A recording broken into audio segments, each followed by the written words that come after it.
The U.S. Chemical Safety Board issued a safety bulletin in January of 2006, warning acetylene producers of the dangers of allowing the violently explosive gas to accumulate in enclosed spaces. The bulletin cautions acetylene producers to maintain up-to-date procedures and checklists, train their personnel, and ensure that acetylene can only vent to safe locations.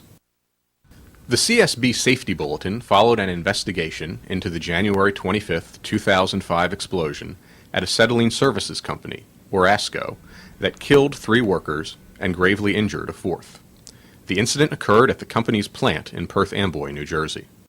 The accident at ASCO was a terrible tragedy. The force of the powerful explosion caused loss of life as well as extensive property damage. By understanding what happened, we hope we can prevent another such tragedy from occurring in the future. Several things went wrong that caused this accident. Our investigation found that the facility design allowed acetylene to be vented into an unsafe location, a wooden shed. On the day of the accident, an incorrect sequence of operations and the failure of a critical check valve led to an acetylene explosion. The CSB has prepared a computer animation to help visualize what happened at the acetylene plant. Acetylene was produced at the ASCO plant through the chemical reaction of calcium carbide with water in a vessel known as an acetylene generator. The gas then flowed through pipes to cylinders for distribution to customers. Water was fed to the acetylene generator from either the city supply or from outdoor tanks containing recycled water. There was normally enough water pressure to prevent any acetylene gas from flowing backward through the water pipes, where it might find an opening, creating a danger of explosion. The water line was also equipped with a check valve, a safety device intended to prevent the reverse flow of acetylene through the pipes.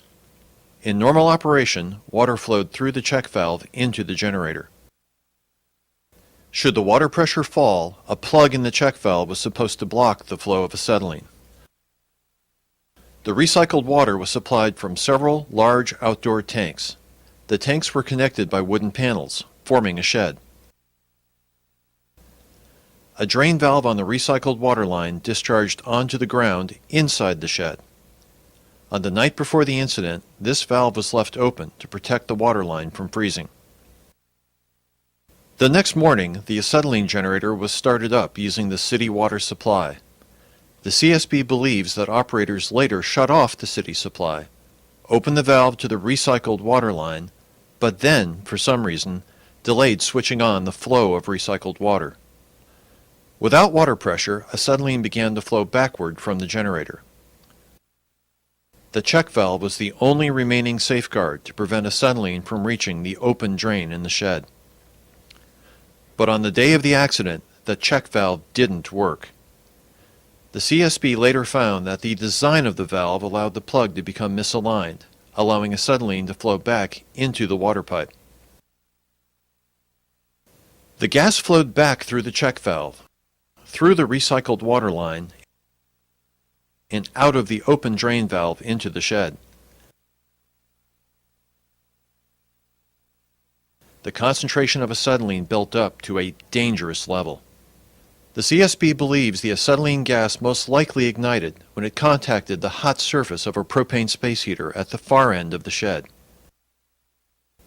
The result was a violent explosion at 10:36 a.m., which pulverized the shed. The deadly blast wave struck the victims who were shoveling snow nearby.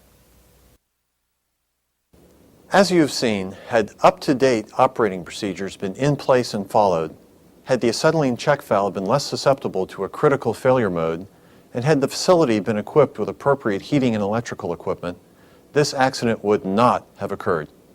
The CSB Safety Bulletin outlines a number of good safety practices for managing highly flammable gases like acetylene. Investigations Manager Steve Selk. When handling or manufacturing hazardous materials like acetylene, a high level of discipline should be applied. Keep operating procedures up to date. Provide operators with checklists to help them run the process consistently.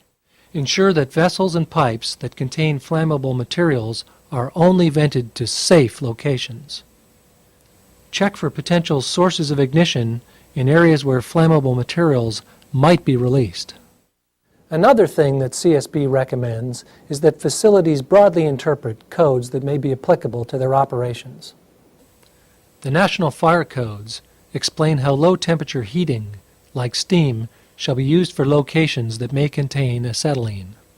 Finally, CSB cautions facilities about relying on check valves. Check valves can fail.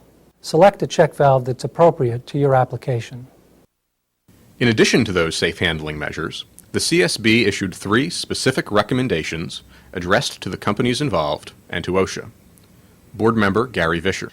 The board recommended that ASCO implement an effective process safety management program, including written operating procedures and checklists, and ensure that its workers are trained and are following the procedures. The board recommended that Rexarc Inc, the maker of the check valve, inform users about the incident and replace valves with others that will operate reliably.